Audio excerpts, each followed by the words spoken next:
नमस्कार दोस्तों, LK industrial solutions के यूट्यूब चैनल पर आप सभी का स्वागत है।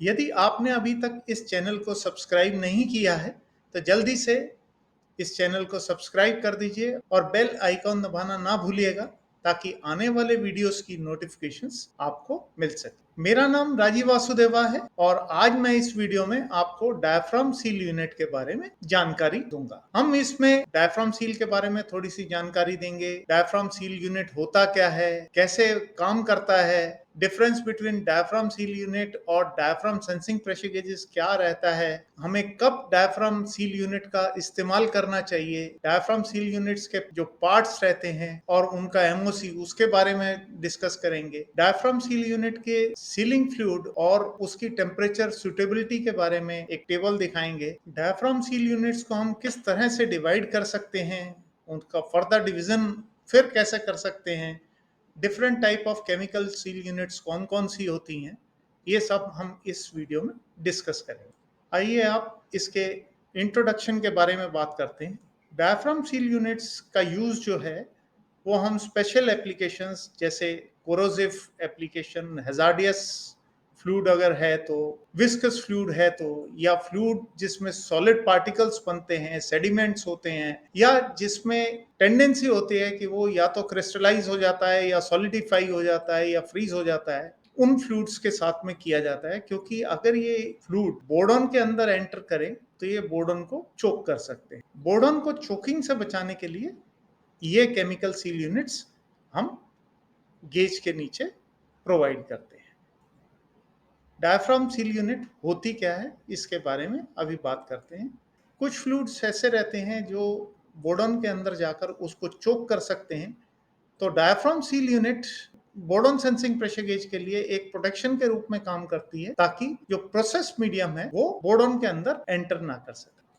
प्रोटेक्शन के तौर पर एक फ्लेक्सिबल मेम्ब्रेन जिसे हम डायफ्राम कहते हैं वो बोर्डन सेंसिंग प्रेशर गेज के नीचे प्रोवाइड की जाती है और इंस्ट्रूमेंट साइड पर हम एक एप्रोप्रिएट फ्लूइड फिल करते हैं जिसको हम सीलिंग फ्लूइड कहते हैं। कुछ लोग डायफ्राम सील को केमिकल सील भी कहते हैं। डायफ्राम सील काम कैसे करता है अब इस बारे में हम बात करते हैं।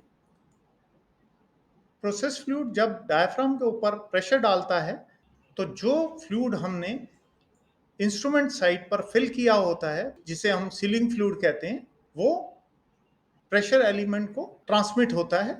क्योंकि प्रोसेस फ्लूइड बोर्डन के अंदर एंटर नहीं कर पाता है इस डायफ्राम की वजह से, इस सील यूनिट की वजह से, तो जो प्रोसेस फ्लूइड हार्मफुल होते हैं और हैजार्डस होते हैं वो बोर्डन को नुकसान नहीं पहुंचा सकते।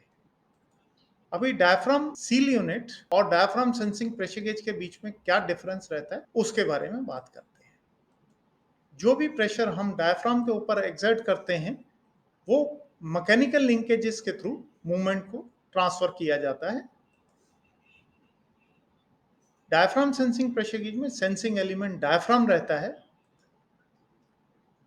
ये diaphragm sensing pressure gauge low pressure application के लिए ही यूज होता है और accuracy of diaphragm sensing pressure gauge plus minus 2% FST रहती है। डायफ्राम सेंसिंग प्रेशर गेजेस ज़्यादा सुटेबल रहते हैं कंपाउंड रेंजेस में, जो छोटी रेंजेस होती हैं जैसे -5000 टू +5000 mm वाटर कॉलम और -6000 टू 10,000 mm वाटर। इसमें ये केमिकल सील से ज़्यादा बढ़िया काम करते हैं। अभी हम बात करते हैं केमिकल सील यूनिट की। तो केमिकल सील यूनिट में जो प्रेशर हम डायफ्राम पर एक्सर्ट करते हैं, जो डायफ्राम पर डालते हैं, वो सीलिंग फ्लूइड के थ्रू प्रेशर सेंसिंग एलिमेंट पर यानी बोर्डन पर पास ऑन किया जाता है। इसमें मेन सेंसिंग एलिमेंट जो रहता है वो बोर्डन होता है, ना कि डायफ्राम। ये नॉर्मली 1 kg और उसके ऊपर की रेंजेस के लिए प्रोवाइड की जाती है। फिलिंग फ्लूइड का प्लग हम ऊपर से देख सकते हैं, ये टॉप चेंबर के ऊपर प्रोवाइड किया जाता है। तो अगर हमें डायफ्राम सेंसिंग प्रेशर गेज और डायफ्राम सील यूनिट में देखना हो कि ये डायफ्राम सेंसिंग प्रेशर गेज है या डायफ्राम सील यूनिट है, तो हम जो फिलिंग फ्लूइड का प्लग है उससे पता लगा सकते हैं कि ये डायफ्राम सील है या diaphragm sensing pressure gauge. Accuracy diaphragm seal unit में हम प्लस माइनस 1% दे सकते हैं, जो कि हम बोर्डन सेंसिंग प्रेशर गेज में देते हैं। अभी डायफ्राम सील यूनिट हमें कब यूज करनी चाहिए? डायफ्राम सील यूनिट हम यूज कर सकते हैं जब हमारा प्रोसेस फ्लूइड है वो कोरोसिव हो, फ्लूइड हाईली विस्कस हो, फ्लूइड में सॉलिड पार्टिकल्स हों या सेडिमेंट्स हों उसके अंदर, या फ्लूइड में टेंडेंसी हो क्रिस्टलाइज होने की, सॉलिडिफाई होने की या फ्रीज होने की जब टेम्परेचर डिक्रीज हो। जब फ्लूइड हैजार्डस नेचर का रहता है तब भी हम केमिकल सील यूज करते हैं, और कई बार जहां पर टेम्परेचर काफी हाई रहता है उधर भी हम डायफ्राम सील का यूज करते हैं। अभी parts of diaphragm seal units की बात करें और उनका जो मटेरियल ऑफ कंस्ट्रक्शन है उसके बारे में बात करें तो सबसे पहले जो पार्ट आता है वो नॉन वेटेड पार्ट आता है। नॉन वेटेड पार्ट मतलब जो डायफ्राम के ऊपर का पोर्शन है उसको हम नॉन वेटेड पार्ट कहते हैं। उसमें टॉप चैम्बर आता है जो हम CS, SS304 और SS316 मटेरियल में दे सकते हैं। कुछ मैन्युफैक्चरर्स ने इसको स्टैंडर्डाइज किया हुआ है कि वो SS304 और उसके अबव ही देते हैं, CS नहीं देते। फिर आ जाता है डायफ्राम। डायफ्राम वेटेड पार्ट कहलाता है। ये SS316, SS316L, PTFE, PTFE coated SS, titanium, Monal, निकल, हेस्टोलॉय B, हेस्टोलॉय C और टेंटेलम जैसे मटेरियल में अवेलेबल है। फिर अदर वेटेड पार्ट्स जो हैं, जो डायफ्राम के नीचे का जो पोर्शन है, जो हम कह सकते हैं कि बॉटम चैम्बर या जो हमारा कनेक्शन वाला पार्ट है उसकी बात करते हैं तो वो भी SS316, SS316L, SS with PTFE coating, PTFE lining या PTFE block, Monel, Hastelloy B, Hastelloy C इन मटेरियल में अवेलेबल रहता है। अगर हम सीलिंग फ्लूइड या फिलिंग फ्लूइड की बात करें तो वो हम टेम्परेचर की सूटेबिलिटी क्या है उसके हिसाब से और एप्लीकेशन क्या है उसके हिसाब से सिलेक्ट करते हैं।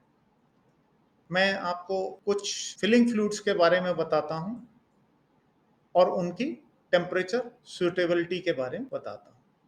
ये एक टेबल है जिसमें सिलिकॉन DC200 ग्रेड है, 704 ग्रेड है, सिल्थम 800 है। इस तरह से काफी फ्लूइड इसमें दे रखे हैं और उनके सामने मैंने उनकी टेम्परेचर सुटेबिलिटी दी है ताकि हम इसके हिसाब से जो सुटेबल फ्लूइड है वो सिलेक्ट कर सकें। मैं एक चीज आपको बताना चाहूंगा कि आजकल सिलिकॉन ऑयल का जो DC704 ग्रेड है वो इतना यूज नहीं होता है अवेलेबिलिटी की वजह से। हम इसकी जगह सिल्थम 800 फ्लूइड जो है वो यूज करते हैं। इन दोनों का टेम्परेचर सुटेबिलिटी है एकदम सेम है, 0 डिग्री से 315 डिग्री सी तक। यदि आपने अभी भी इस चैनल को सब्सक्राइब नहीं किया है तो जल्दी से इस चैनल को सब्सक्राइब कीजिए, बेल आइकन दबाइए ताकि आपको ऐसे ही आने वाले और भी वीडियोस की नोटिफिकेशन मिल सके। अभी हम बात करते हैं डिविजन्स ऑफ डायफ्राम सील हम किस तरह से करते हैं। हम डायफ्राम सील को बेसिकली थ्रेडेड, फ्लैंक्ड और हाइजीन या जिसे सैनिटरी एप्लीकेशन कहते हैं उसके लिए इन 3 मेजर पार्ट्स में डिवाइड कर सकते हैं। अभी इनका अगर हम फर्दर डिवीजन करें तो फर्दर डिवीजन में जो हम कर सकते हैं वो इस तरह है कि पहला क्लैंप्ड कनेक्शन के साथ में इसमें 2 फ्लैंजेस के बीच में हम डायफ्राम को सैंडविच करके और उनको क्लैम्प्ड मतलब बोल्टिंग करके फिक्स कर देते हैं। इनमें जो डायफ्राम है हमारा वो लूज डायफ्राम भी रह सकता है और वेल्डेड डायफ्राम रह सकता है टॉप चैम्बर के साथ में, लेकिन नॉर्मली इनमें लूज डायफ्राम देते हैं ताकि अगर कहीं डायफ्राम चेंज करना हो तो वो डायफ्राम चेंज किया जा सकता है। लेकिन अगर हम इसमें डायफ्राम चेंज करने जाते हैं तो लूज डायफ्राम होने की वजह से फिलिंग फ्लूइड निकल जाता है। दूसरा आता है वेल्डेड कंस्ट्रक्शन वाला। इसमें हम जो टॉप चैम्बर है और जो बॉटम चैम्बर है उसको बोल्टिंग ना करके उसको हम डायरेक्टली वेल्ड कर देते हैं ताकि कोई उसको खोल ना सके। आज की डेट में नॉर्मली वेल्डेड कंस्ट्रक्शन वाली सील्स ही ज़्यादा यूज़ होती हैं, क्योंकि प्रेशर गेजेस के साथ में जो कॉस्ट मेनली रहती है वो सील की ही रहती है, गेज की कॉस्ट उतनी नहीं रहती, तो कोई भी सील रिपेयर करना पसंद नहीं करता है। लेकिन जहां पर हमारा वेटेड पार्ट में पीटीएफई यूज होता है, वहां पर हम ये वेल्डेड कंस्ट्रक्शन नहीं दे सकते, वहां पर हमें क्लैम्प्ड कंस्ट्रक्शन ही देनी पड़ती है। अदरवाइज चांसेस रहते हैं कि पीटीएफई जो है वो मेल्ट कर जाती है, तो जो भी अंदर हमने सीलिंग दे रखी है या प्रोटेक्शन दे रखी है उसका कोई यूज नहीं रहता है। तीसरा जो हम डिवाइड करते हैं वो वेल्डेड कंस्ट्रक्शन करते हैं जो इजी फॉर क्लीनिंग रहती है। थ्रेडेड में जो एंट्री वाला पोर्शन रहता है, नीचे सबसे बॉटम का पोर्शन रहता है, वहीं पर ही डायाफ्राम वेल्ड कर देते हैं, और जो फ्लैंज कनेक्शन रहते हैं उसमें हम फ्लैंज के आरएफ पोर्शन पर डायाफ्राम को वेल्ड कर देते हैं। फिर different type of diaphragm seal और chemical seal unit based on ये जो हमने अभी डिवीजन किए हैं उसके हिसाब से अगर हम देखें तो सबसे पहले हम इसको सैंडविच डायफ्राम सील में कर सकते हैं, थ्रेडेड टाइप। दूसरा है sandwich diaphragm seal flange type. फिर तीसरा आ जाता है flush diaphragm seal threaded type, जिसे हम मिनी डायफ्राम सील भी कहते हैं। चौथा आ जाता है flush diaphragm seal flange type. फिर उसके बाद आ जाता है हमारा extended diaphragm type chemical seal. उसके बाद inline flow through type chemical seal आती है जो फ्लैंक्ड और वेल्डेड कनेक्शन के साथ में अवेलेबल रहती है। उसके बाद इनलाइन में एक और टाइप आता है inline flow through type with cylindrical diaphragm. एक फिर पैनकेक टाइप की केमिकल सील आती है, और एक जो आती है हाइजीन डायफ्राम सील आती है जो सैनिटरी एप्लीकेशंस में यूज होती है, जहां पर हम हर बैच के बाद में या हर प्रोसेस के बाद में वेटेड पार्ट्स को क्लीन करना चाहते हैं। क्योंकि ये वीडियो लंबा हो रहा है इसलिए जो इन केमिकल सील्स के बारे में है, different type of chemical seals के बारे में है, इसके बारे में मैं इंफॉर्मेशन आपको अपने नेक्स्ट वीडियो में दूंगा। यदि आपने इस चैनल को अभी तक भी सब्सक्राइब नहीं किया है, लेकिन आप सोचते हैं इस चैनल पर आपको कुछ इंफॉर्मेशन ऐसी है जो यूजफुल है, तो आप इस चैनल को सब्सक्राइब कीजिए ताकि आगे के आने वाले वीडियोस में और जो यूजफुल इंफॉर्मेशन है वो आप तक पहुंच सके, उन वीडियोस की नोटिफिकेशन आपको मिल सके। आप हमारे साथ में कनेक्ट हो सकते हैं हमारे फेसबुक पेज पर, हमारे फेसबुक ग्रुप में आप एंटर कर सकते हैं, आप इंस्टाग्राम पे हमसे कनेक्ट हो सकते हैं, या लिंक्डइन पर आप हमारे साथ कनेक्ट हो सकते हैं। आप हमें कांटेक्ट भी कर सकते हैं, ये हमारा मोबाइल नंबर है, सेम नंबर हमारा व्हाट्सएप का नंबर भी है। आप हमें हमारी ईमेल आईडी पर कांटेक्ट कर सकते हैं या हमारी वेबसाइट पर जाकर हमें कांटेक्ट कर सकते हैं। जल्दी ही हम केमिकल सील यूनिट के दूसरे पार्ट के साथ आपके साथ फिर मिलेंगे, तब तक के लिए धन्यवाद।